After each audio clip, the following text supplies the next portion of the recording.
in the path of devotion, not all travelers walk at the same pace. Some stand at the shore, others wade into the waters, and a few dive deep into the heart of the ocean, never to return the same. As taught by the great saint, Sri Ramakrishna Paramahans, there are three kinds of devotees: the inferior, the mediocre, and the superior. Each walks the same road, but sees the world through different eyes. Each sees God, but in a different form, in a different place, in a different way. The inferior devotee says, God is out there. For him, God is distant, unreachable, perhaps sitting high, above the clouds, looking down upon the world. His faith is filled with awe and fear. He prays to a God who feels separate, different from the life he lives. When he visits a temple or bows before an image of God, he feels he is talking to someone very far away. He doesn't feel God's presence in the small things. The smile of a child, the warmth of the sun, the song of a bird. Yet even his devotion, though simple, is beautiful. It is a first step, and every journey begins with one.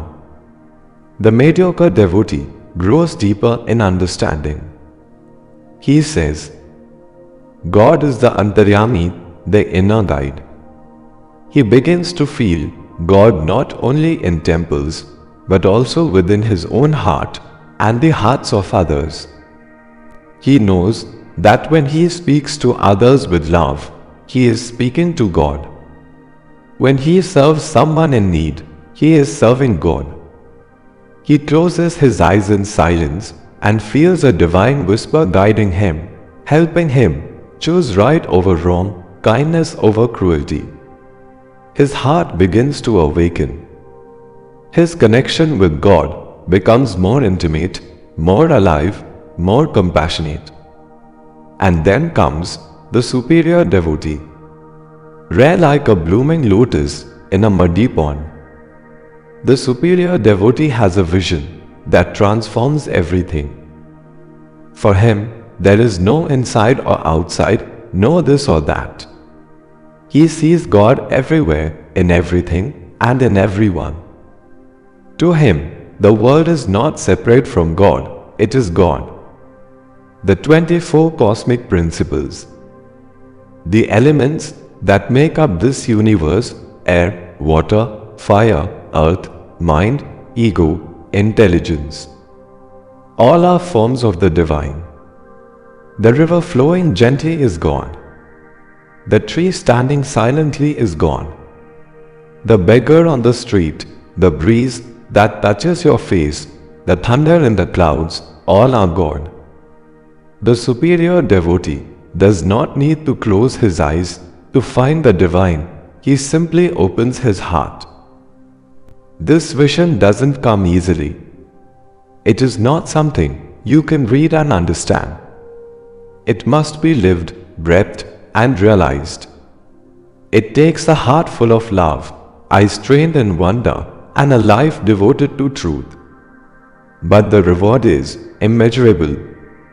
The person who sees God in all, walks without fear, speaks without hate, lives without pride, and loves without condition. Such a person becomes a light in the world, like Sri Ramakrishna himself, who walked this earth as a living temple, a smiling presence of God. We can all grow from being inferior devotees to superior ones. It's not about changing religion or rituals, it's about changing how we see. We begin by looking at a flower and saying, "This is beautiful." But slowly we say, "This beauty is gone." Then one day, the flower itself whispers back, "I am him." Let us not judge where we are on this journey. Even the inferior devotee, if his heart is sincere, will rise. One day, even he will feel God, not just in the temple, but in the dust of the road, in the eyes of a stranger, in the pain of sorrow and the joy of laughter. Life is a classroom, and every moment teaches us to love deeper, trust stronger, and surrender more fully.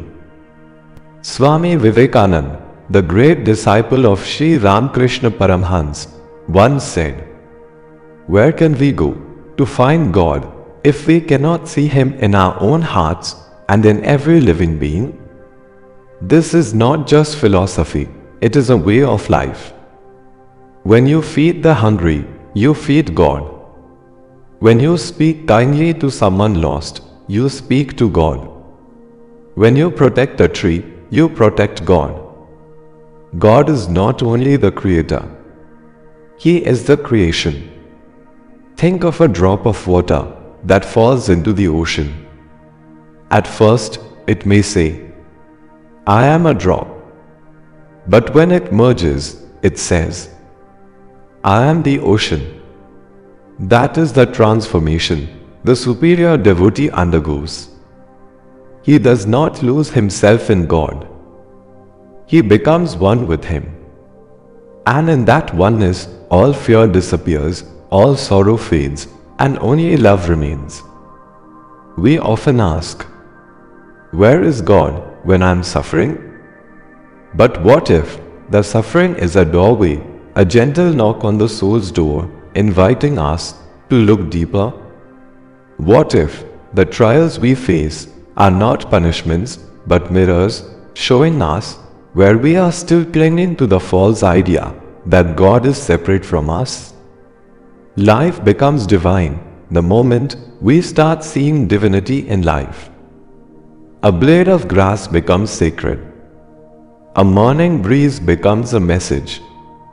A friend's hug becomes a holy embrace. When we reach that stage, we don't need complicated philosophies or high rituals.